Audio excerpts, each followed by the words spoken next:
A new police chief walks into his precinct undercover, hoping to observe his officers without their masks on.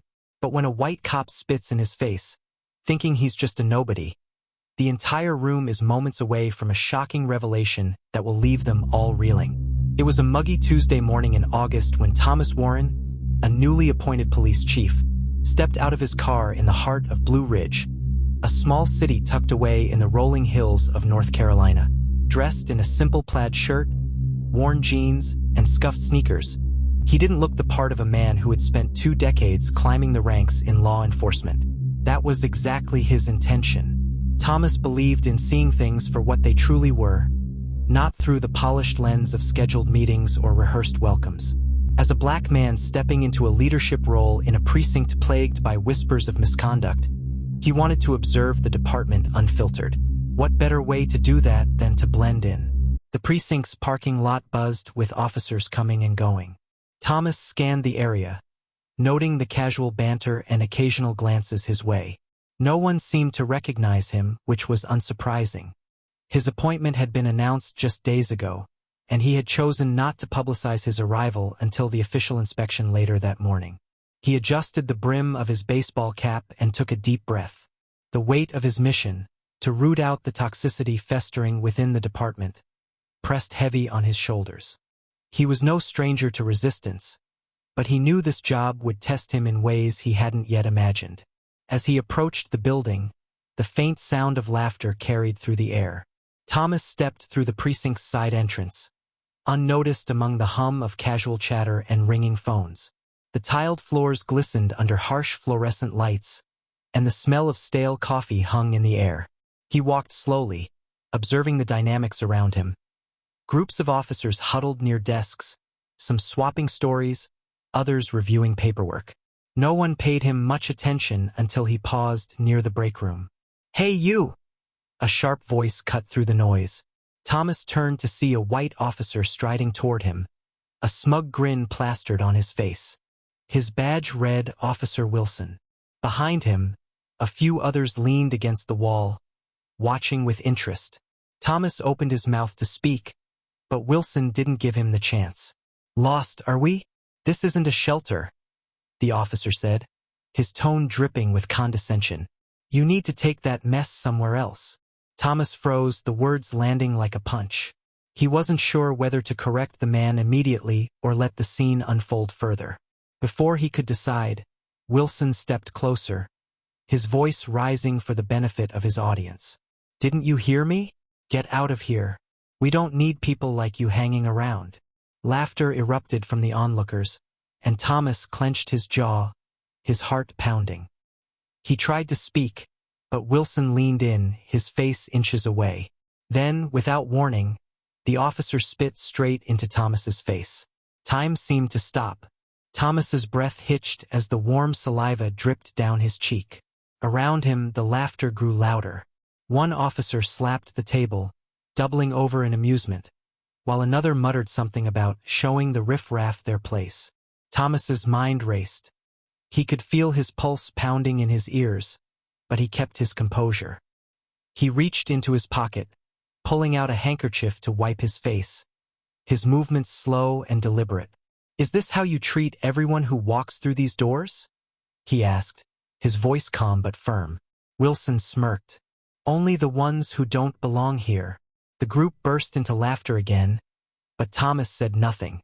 Instead, he turned and walked down the hallway, leaving the officers behind. As he headed toward the precinct's main office, an intercom crackled to life, calling all personnel to the briefing room. It was time. The briefing room was abuzz with chatter as officers filed in, some carrying coffee mugs, others laughing over inside jokes. Thomas entered through a side door, now holding a folder that bore the precinct's official seal. He stood just out of view, watching the room fill with familiar faces, some still chuckling from the earlier incident. At the front of the room, Captain Hayes, a stout man with a graying mustache, called for order. "All right, settle down, everyone. We've got an important introduction today." The officers quieted, their curiosity piqued. Wilson leaned against the wall, his arms crossed, a smug expression still plastered on his face. The man was clearly enjoying his morning. Captain Hayes cleared his throat. As most of you know, Chief Montgomery retired last month. We've been waiting for his replacement, and I'm pleased to introduce our new leader, a man with an impressive record and a vision for this department. Thomas stepped forward, his footsteps measured. The room froze as he walked to the podium, his presence commanding attention. He placed the folder on the lectern and slowly scanned the room, his calm demeanor only heightening the tension. Wilson's smirk faltered, the color draining from his face as recognition dawned. The other officers exchanged uneasy glances, some whispering, others staring at Thomas with wide eyes. "Good morning," Thomas began, his voice steady. "My name is Thomas Warren. As of today, I'm your new chief of police." The silence was deafening. Wilson's face turned a deep shade of red, his bravado evaporating. Thomas's gaze landed on him, holding for a moment longer than necessary before sweeping across the rest of the room. "When I arrived this morning," Thomas continued, "I came in plain clothes because I wanted to see the department through an unfiltered lens. What I witnessed was eye-opening." A murmur rippled through the crowd, but Thomas raised a hand to silence it. "In my brief time here, I've already seen behaviors that are not just unprofessional but downright unacceptable. Let me make one thing clear. The culture that has been allowed to fester here ends today." The room remained eerily quiet, the weight of his words sinking in. Wilson shifted uncomfortably, his eyes darting to the floor. Thomas took a step closer to the edge of the podium, his tone sharp but controlled. "Respect is not optional. It's the foundation of what we do as law enforcement. Without it, we fail not just each other, but the community we serve." He let the silence hang for a moment, watching the officers squirm under his gaze. "This morning, some of you laughed at what you thought was just another powerless man being put in his place. But let me remind you, everyone who walks through those doors deserves respect, whether they're wearing a badge or not."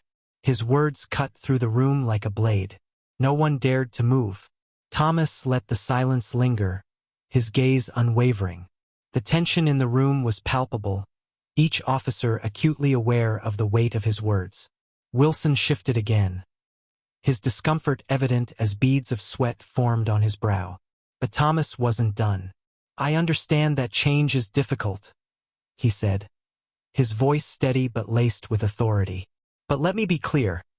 There will be no tolerance for behavior that disrespects the dignity of any individual, whether they are a colleague, a civilian, or anyone else." He stepped down from the podium, walking slowly toward the officers. His presence was commanding, yet his tone carried a controlled intensity. "Officer Wilson," Thomas said, stopping just a few feet away from the man.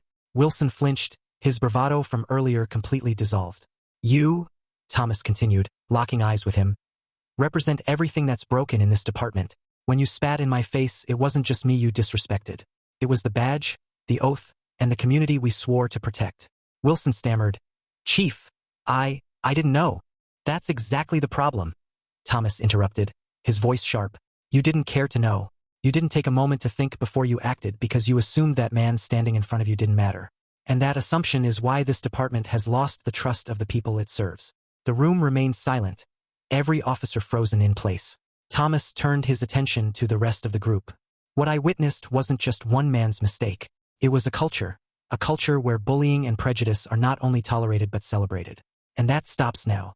He stepped back toward the podium, his voice rising slightly. "I've spent my career fighting for justice, not just in the streets, but within the walls of departments like this one. Change isn't easy, and it won't happen overnight. But I promise you this. As long as I'm chief, this precinct will operate with integrity, respect, and accountability." Thomas paused, letting his words sink in.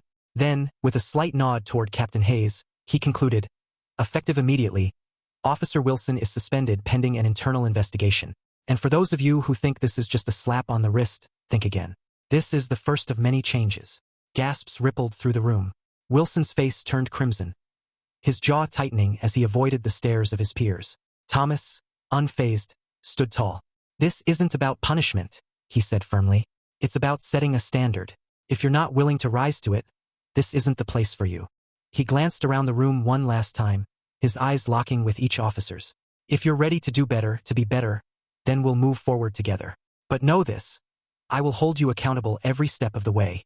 The meeting ended with a heavy silence, officers shuffling out of the room without their usual chatter. Thomas remained at the podium for a moment, watching as Wilson stormed out, his face a mix of embarrassment and anger. The other officers avoided eye contact, their expressions ranging from guilt to quiet contemplation. Back in his office, Thomas sat down at his desk, exhaling deeply. He knew this was just the beginning. Years of entrenched attitudes wouldn't change overnight, and for some, they might never change at all. But he hadn't come to Blue Ridge to make friends. He came to make a difference. The phone on his desk rang. It was Captain Hayes. "Chief, I wanted to say you handled that better than most would have," Hayes said, his voice tentative. "Thanks, Captain," Thomas replied. "But the real work starts now. I need a full review of Wilson's history on my desk by tomorrow. Complaints, incident reports, everything you've got." "Yes, sir," Hayes said before hesitating. "And Chief, I think you shook a few of them today. In a good way." Thomas hung up, allowing himself a brief moment of satisfaction before diving into the mountain of paperwork in front of him. Over the next few weeks, the precinct was a different place. Officers who once laughed at Wilson's antics now avoided him altogether, whispers of his suspension spreading through the department. Thomas made it a point to walk the halls regularly, greeting everyone he passed, his presence a constant reminder of his leadership. Some officers took the change to heart. Officer Chun, a younger recruit, approached Thomas one day, admitting that she'd been complicit in the toxic culture out of fear of retaliation. "I want to do better, Chief," she said earnestly. "That's all I ask," Thomas replied, his voice kind but firm. "It starts with you." But not everyone was willing to change. Wilson filed an appeal against his suspension, claiming unfair treatment. Thomas held his ground, standing firm in his belief that accountability wasn't optional. The department's review uncovered a string of previous complaints against Wilson, ranging from excessive force to inappropriate comments. His appeal was denied, and Thomas made it clear that the days of brushing misconduct under the rug were over. Despite the progress, Thomas knew the road ahead would be long. Conversations about implicit bias and community relations were met with mixed reactions, but he remained undeterred. Each small victory, a recruit speaking up, an officer rethinking their approach, was a step towards something greater. One morning, Thomas attended a community event where he met a young boy who shyly approached him. "Are you really the chief?" the boy asked, his eyes wide with wonder. "I am," Thomas said with a smile. "My dad says the police don't care about us," the boy said, his voice barely above a whisper. Thomas crouched down to meet his gaze. "I can't change the past, but I promise we're working to do better," he said gently. "And if you ever need help, you come find me. Okay?" The boy nodded, a small smile breaking across his face. It was moments like this that reminded Thomas why he had taken the job in the first place. By the end of his first year, the precinct was far from perfect, but it was undeniably different. Officers who couldn't adapt were gone, replaced by recruits who shared Thomas's vision for a fair and respectful department. The community, once skeptical, began to see signs of change, a renewed effort to build trust and bridge divides. Thomas stood in the precinct's main hallway one evening, watching as officers filed out after their shifts. The laughter and camaraderie felt different now. Not at someone's expense, but genuine and inclusive. He knew there would always be challenges ahead, but for the first time he felt hopeful. Change was never easy, but it was worth every fight.